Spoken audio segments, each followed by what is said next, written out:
Hi friends and followers, ఎలా ఉన్నారు?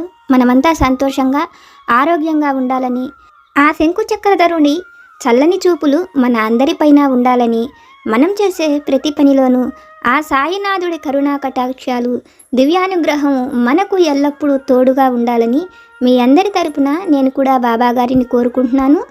Friends, మన ఛానల్ ఎవరైనా ఫస్ట్ టైం చూస్తుంటే సబ్స్క్రైబ్ చేసుకొని ఒక లైక్ ఇవ్వండి. దానివలన మన సాయినాథుని వీడియోస్ సమస్యల్లో ఉన్న మరికొంతమంది సాయి బంధువులకు చేరతాయి.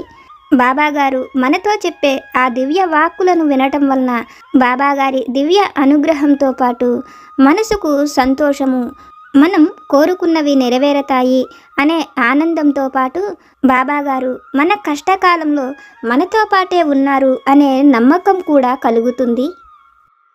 ఈరోజు కూడా బాబాగారి అనుగ్రహంతో ఒక మంచి సందేశాన్ని తెలుసుకుందాం. మనతో బాబాగారు చెప్తున్నారు, తల్లి, నువ్వు ఎల్లప్పుడూ నీ జీవితమంతా గుర్తుపెట్టుకోవలసిన ఒక గొప్ప సత్యాన్ని చెబుతున్నాను. శ్రద్ధగా ఆలకించు. బిడ్డ, నీ జీవితంలో నువ్వు ఎంతోమందిని చూసి ఉంటావు. అయితే అందరి మనస్తత్వము ఒకేలా ఉండదు. వాళ్ళల్లో నీకు నచ్చిన వారు ఉంటారు, నచ్చని వారు కూడా ఉంటారు. అయితే బిడ్డ, నువ్వు ఇంతమంది మనుషులను చూసిన తరువాత కూడా వారి గురించి ఏమి తెలుసుకున్నావు? అందుకని నేను చెప్పే ఈ మాటలను జాగ్రత్తగా ఆలకించు. ప్రతి మనిషి లోపల మరొక మనిషి ఉంటాడు. కంటికి కనబడుతున్న ఈ రూపమే నిజమని నీవు భ్రమపడకు. సమయం వచ్చినప్పుడే వారి అసలు రూపము, వారి అసలు ఆలోచనలు బయటకు వస్తాయి. తల్లి, ఈ నిజాన్ని ఎవరూ కాదనలేని సత్యం. అందుకోసమే నీకు ఈ మాటను బిడ్డ పదే పదే గుర్తు చేస్తున్నాను. పైపైన రూపాన్ని చూసి, వారు చేసే మంచి పనులను చూసి వారి అసలు రూపాన్ని అంచనా వేయకమ్మా. ఎందుకంటే నీ అంచనాలు నీకు ఎంతో దుఃఖాన్ని మిగల్చవచ్చు. అలాగే నీ జీవితకాలం గుర్తుండిపోయే బాధను కూడా నీ అంచనాలే నీకు మిగులుస్తాయి. అందుకనే ఎప్పుడు అప్రమత్తంగా ఉండమని తల్లి, నీ తండ్రిగా ఈ విషయంలో నిన్ను గట్టిగానే హెచ్చరిస్తున్నాను. బిడ్డ, ఎంతో బాగా మెరిసిపోతున్నాయి కదా అని బుట్టడు గాజురాళ్ళు వజ్రాలు కావు అన్న విషయాన్ని తెలుసుకో అని ఒక గొప్ప సందేశాన్ని ఈరోజు బాబాగారు మనతో చెబుతున్నారు. మన సాయి సమర్థులు సద్గురువులు వారు మనకు ఒక మాట చెప్పారు అంటే ఆ తండ్రి మనతో చెప్పిన ఆ మాటను మన జీవితమంతా కూడా మనం గుర్తుపెట్టుకోవాలి. సమయం వచ్చినప్పుడల్లా మనం బాబాగారు మనతో చెప్పిన ఆ మాటలను గుర్తు చేసుకోవడమే బాబాగారు మనతో ఉన్నారు అనేదానికి గొప్ప నిదర్శనం. సాయి చెప్పే ప్రతి మాటను అనుక్షణం గుర్తు చేసుకునే సాయి బంధువులు ఎంతోమంది ఉన్నారు. సాయి గురువుగా మాటల రూపంలో ఎప్పుడు మనతోనే, మనలోనే ఉంటారు. ఇది కాదు అని చెప్పలేని నగ్న సత్యం. ఈరోజు బాబాగారు మనతో చెప్పిన ఈ మాటలలోని పరమార్థాన్ని, సత్యాన్ని ఒక చక్కని కథ రూపంలో ఆ తండ్రి దివ్య వాక్కుల ద్వారానే విని తెలుసుకుందాం. పూర్వం వింధ్యా పర్వతపు అడవులలో యోగినాథుడు అనే ఒక మహర్షి ఉండేవాడు. అతను ఆ అడవులలోనే తపస్సు చేసుకుంటూ ఉండేవాడు.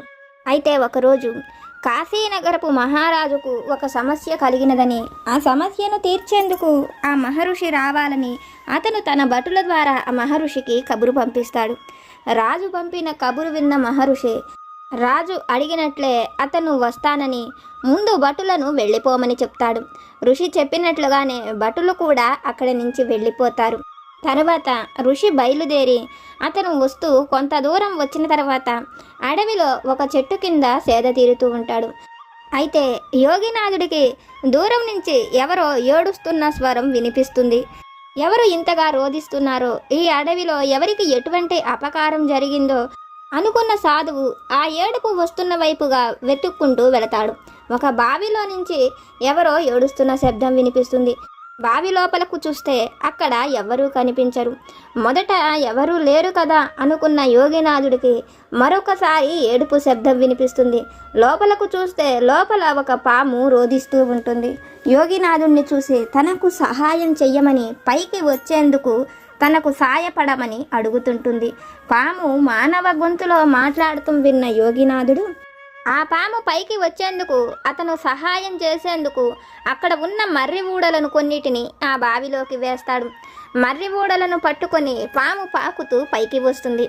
పైకి వచ్చిన తరువాత తనకు కలిగిన కష్టమేమిటని యోగినాథుడు అడగడంతో ఆ పాము తాను ఒక నాగజాతికి చెందినదానినని, తన బిడ్డలతో వెన్నెల రాత్రిపూట ఆడుకునేందుకు ఆ అడవికి వచ్చానని, ఆమె బిడ్డలు ఆడుతున్న సమయంలో ఒక పాములు పట్టేవాడు తన తోకను తొక్కాడని, వాడిని కరవబోతున్న సమయంలో అతను, తల్లి చూసుకోక నేను నీ తోకను తొక్కాను, నన్ను క్షమించు, నా బిడ్డల పోషణ కోసమే నేను పొద్దున్నుంచి కూడా ఈ అడవిలో తిరుగుతున్నాను, నాకు ఏమీ కూడా లభించలేదని, ఏదైనా ఒక చిన్న పాము పిల్ల దొరికినా దాన్ని తీసుకుని వెళ్ళి కొంత డబ్బును సంపాదించుకునేవాడినని, అతను తన కష్టాన్ని చెప్పుకొని బాధపడ్డాడని, అతని మాటలు విన్న నేను అతడిని క్షమించి వదిలేశాను. అందుకు అతను కొన్ని పాలను తెచ్చి నాకు నా బిడ్డలకు ఆహారంగా ఇస్తానని, వాటిని తీసుకోమని ఎంతగానో బ్రతిమిలాడాడని, అతను వెళ్ళి ఒక కుండలో కొన్ని పాలను తీసుకువచ్చి నా ఎదురు ఉంచాడని, నేను నా బిడ్డలు ఆ పాలు తాగుతూనే స్పృహ తప్పి పడిపోయామని, లేచి చూసేసరికి నన్ను అతను ఆ బావిలో పడవేసి నా బిడ్డలను తీసుకుని వెళ్ళిపోయాడని చెప్తుంది. పాము చెప్పిన మాటలు విన్న ఆ సాధువుకు పాముపై జాలి కలిగి, నేను వెళ్ళి నీ బిడ్డలను తెచ్చిస్తానని, అతను తన దివ్య దృష్టితో ఆ పాముల వాడు ఎక్కడ ఉన్నాడో చూసి అతని ఇంటికి వెళతాడు. సాధువు తన ఇంటికి వచ్చి పాముకు అతనికి జరిగిన వృత్తాంతం చెప్పడంతోనే ఆ సాధువు ఎంతో గొప్పవాడని తెలుసుకున్న పాములవాడు అతను చేసిన తప్పుకు క్షమాపణ కోరుతూ, అతని వృత్తి పాములను పట్టటము, వాటి విషాన్ని అమ్ముకొని బ్రతకటమేనని, డబ్బు అవసరమయ్యే అతను ఆ విధంగా చేశానని, అందుకనే పామును కూడా చంపకుండా వదిలేశానని ఆ సాధువుకు చెప్పి, అతను చేసిన తప్పుకి ఆ పామును క్షమాపణ అడిగి తన బిడ్డలను తన దగ్గరే వదిలిపెడతానని ఆ సాధువుతో పాటు కలిసి తన దగ్గర ఉండే పాము పిల్లలను తీసుకొని ఆ అడవికి వెళ్ళి ఆ పాముకు క్షమాపణ చెప్పి తన బిడ్డలను ఇస్తాడు. పాములు పట్టే పేరయ్య తన బిడ్డలను పోషించుకోవడం కోసం, డబ్బు కోసమే అతను ఆ విధంగా చేశానని ఆ సర్పంతో చెప్పడంతో పేరయ్య మాటలు విన్న సర్పము, నీకు ధనం అవసరమయ్యుంటే నేనే ఇచ్చేదానినని, నువ్వు ధనం కోసం ఎటువంటి తప్పు చెయ్యక్కర్లేదని, నీకు కావలసిన ధనాన్ని నేను ఇస్తానని ఆ సర్పము తను ఉండే కలుగులోకి వెళ్ళి తన దగ్గర ఉన్న నాగమణిని పైకి తీసుకువచ్చి అతను జీవితమంతా సంతోషంగా ఉండేలా ఒక కుండడు బంగారు నాణ్యాలు కావాలని కోరుకుంటుంది. ఆమె కోరుకున్న ఆ క్షణమే ఒక కుండ నిండా బంగారు నాణ్యాలు వస్తాయి. పేరయ్యతో ఆ ధనం తీసుకువెళ్ళి నువ్వు నీ బిడ్డలు సంతోషంగా బతకమని, ఇక ఎప్పుడు నువ్వు పాములను పట్టకు, వాటిని సంతోషంగా ఉండనివ్వమని పేరయ్యతో చెప్తుంది. అందుకు పేరయ్య కూడా సరేనని అక్కడి నుంచి వెళ్ళిపోతాడు. మహర్షి తనకు ఎంతో మేలు చేశాడని ఆ నాగులు అన్నీ కూడా సంతోషిస్తాయి. ఋషి కూడా అతను మహారాజు దగ్గరకు వెళ్ళవలసిన సమయం అవుతున్నది కాబట్టి అతను ఆ ప్రదేశం నుంచి కాశీనగరానికి వెళ్ళిపోతాడు. మహారాజు దగ్గరే ఒక 2 నెలల పాటు ఉండి అతనికి కలిగిన సమస్యలన్నిటినీ పూర్తి చేసి అక్కడి నుంచి బయలుదేరి తను మళ్ళీ తపస్సు చేసుకునేందుకు వింధ్యా పర్వతాల దగ్గరకు వెళుతుంటాడు. అలా వెళుతున్న సాధువుకు తాను సహాయం పొందిన నాగు ఇప్పుడు ఎలా ఉన్నదో ఆ నాగును చూసి వెళ్ళాలనుకున్న సాధువు ఆ నాగు దగ్గరకు వస్తాడు. అయితే కలుగు ముందు ఒక బక్క చిక్కిపోయి విచారంగా కూర్చొని ఉన్న నాగును చూస్తాడు. మొదట ఆ నాగు ఎవరోననుకున్న సాధువుకి ఆ నాగు తన దగ్గర నుంచి సహాయం పొందిన నాగేనని అర్థమయ్యి ఆ నాగు దగ్గరకు వెళ్ళి తను ఎందుకు అంత విచారంగా ఉన్నదో, తను అలా బలహీనంగా అవ్వడానికి కారణమేమిటో చెప్పమని అడుగుతాడు. అందుకు ఆ నాగు, స్వామి, ఆ పేరయ్య అసలు మంచివాడు కాదు. ఆ రోజు అతనికి నేను ఎంతో ధనాన్ని కూడా ఇచ్చాను. అతను ఆ ధనం తీసుకొని అక్కడ నుంచి వెళ్ళిపోయాడు. ఒక 2 రోజుల తరువాత సన్యాసి రూపంలో తిరిగి మళ్ళీ వచ్చాడు. అతన్ని చూసిన నేను, నువ్వు ఎందుకు ఈ సన్యాసం తీసుకున్నావని కూడా అడిగాను. అందుకు పేరయ్య, యోగినాథుణ్ణి చూసే తాను కూడా ఆ విధంగా సన్యాసిగా మారానని, సన్యాసి జీవితం తర్వాత తన జీవితాన్ని చాలించాలనుకుంటున్నానని, తను ముక్తి కోసమే ఆ విధంగా చేస్తున్నానని చెప్పి ప్రతిరోజు కూడా ఇక్కడే కూర్చొని తపస్సు చేసుకునేవాడు. మా నాగులు అందరము కూడా ఎంతో ప్రశాంతంగా తిరుగుతున్నా అతను మమ్మల్ని పట్టించుకునేవాడు కాదు. మేమందరము పేరయ్యను ఎంతో బాగా నమ్మాము. కొన్ని నాగులు పేరయ్యను నమ్మకపోయినా నేనే పేరయ్య ఎంతో మంచివాడని అందరినీ కూడా నమ్మించాను. కొద్ది రోజులు గడిచిన తరువాత ఒకరోజు పేరయ్య ఎక్కడికో వెళ్ళి మరుసటి రోజు వరకు రాలేదు. మరుసటి రోజుకు పేరయ్య వచ్చిన తరువాత అతను ఎక్కడికి వెళ్ళాడు, అతనికి ఏమైనా ఆపద సంభవించిందా అనే విషయాలను నేను అడిగినప్పుడు అతనికి ఎటువంటి ఆపద కలగలేదని, అయితే ఈ అడవిలోనే ఒక ప్రదేశంలో వెన్నెల ఎంతో చక్కగా విహరిస్తుందని, ఆ ప్రదేశాన్ని చూస్తుంటే మనకు అక్కడే ఉండబుద్ధి వేస్తుందని, నాగులు అయిన మీకు అటువంటి ప్రదేశం తెలియదా అని అడిగాడు. అందుకు నేను అటువంటి ప్రదేశాన్ని ఇంతవరకు చూడలేదని చెప్పడంతో పేరయ్య తన వెంట వస్తే మా అందరికీ కూడా ఆ వెన్నెల ప్రదేశాన్ని చూపిస్తానని చెప్పాడు. నేను నాతో పాటు ఇక్కడ ఉండే అన్ని నాగులు కలిసి పేరయ్య మాటలు నమ్మి అక్కడికే వెళ్ళాము. అయితే ముందుగానే ఆలోచించి ఉన్న పేరయ్య మేమంతా ఆ వెన్నెల రాత్రిలో ఆడుకుంటున్న సమయంలో మేము బయటకు రాకుండా ఉండేట్లు చుట్టూ కంచెను వేసి ఆ కంచెకు నిప్పంటించాడు. నేను ఒక్కదాన్నే ఎలాగో ఆ మంటలలో నుంచి తప్పించుకొని బయటకు రాగలిగాను. నా బిడ్డలు మిగిలిన నాగులు అన్నీ కూడా చనిపోయాయి. వాళ్ళందరూ చనిపోయిన తరువాత పేరయ్య అక్కడ ఉండే నాగుల బూడిదల్లో నుంచి వాటి వజ్రాలను తీసుకున్నాడు.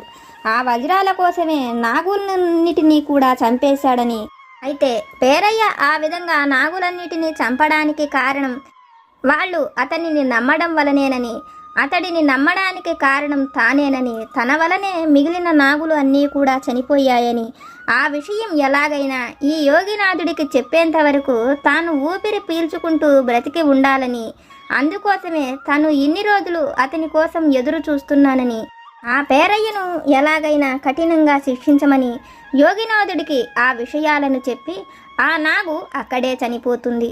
ఆ నాగు కూడా చనిపోవడం చూసిన యోగినాథుడు అక్కడి నుంచి పేరయ్య దగ్గరకు వెళతాడు.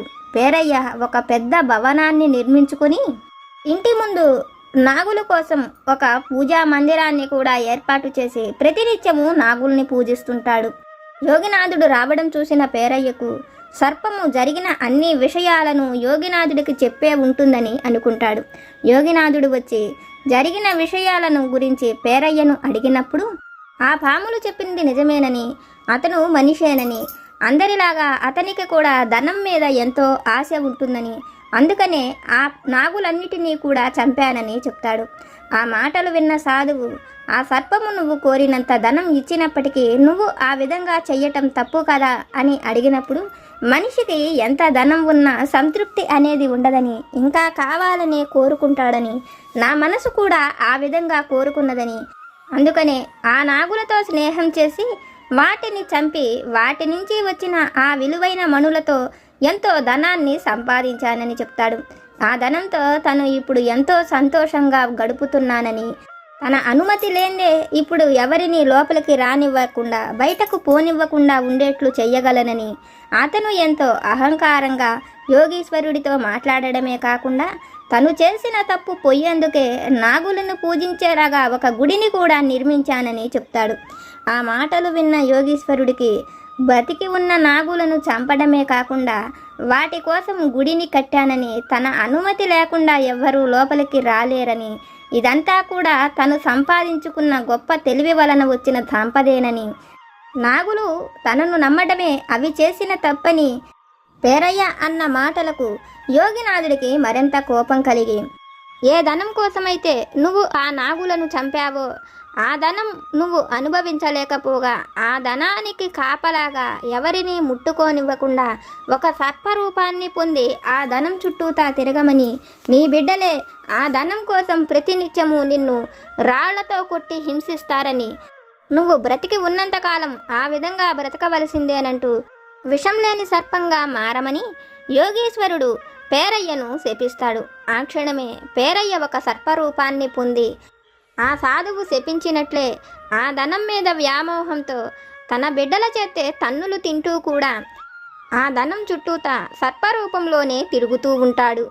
అయితే ఇదంతా చూసిన యోగినాథుడికి అతను చెప్పినట్లుగా మనిషి ఆలోచనలు ఎప్పుడూ ఒకేలా ఉండవని, మనిషి లోపల మరొక మనిషి ఉంటాడని, ఎదుటివారిని మోసం చేసేందుకు సమయం కోసం ఎదురు చూస్తూ ఉంటారని, అప్పటి వరకు ఎంతో మంచిగా కనిపిస్తూ నమ్మిన వారినే మోసం చేస్తారని, పాము విషం కంటే కూడా మనిషి ఆలోచనలే ప్రమాదకరమైనవని యోగినాథుడికి అర్థమవుతుంది. తల్లి, ఇది విన్న నీకు నేనేమి చెప్పాలనుకుంటున్నానో అర్థమైంది కదా. నీ చుట్టూ ఉండేవారు అందరూ ఒకే ఆలోచనలతో ఉంటారని, ఎప్పుడు ఒకేలా ఉంటారని అనుకోకు. సమయం వచ్చినప్పుడే వారి అసలు నిజస్వరూపం అనేది మనకు తెలుస్తుంది.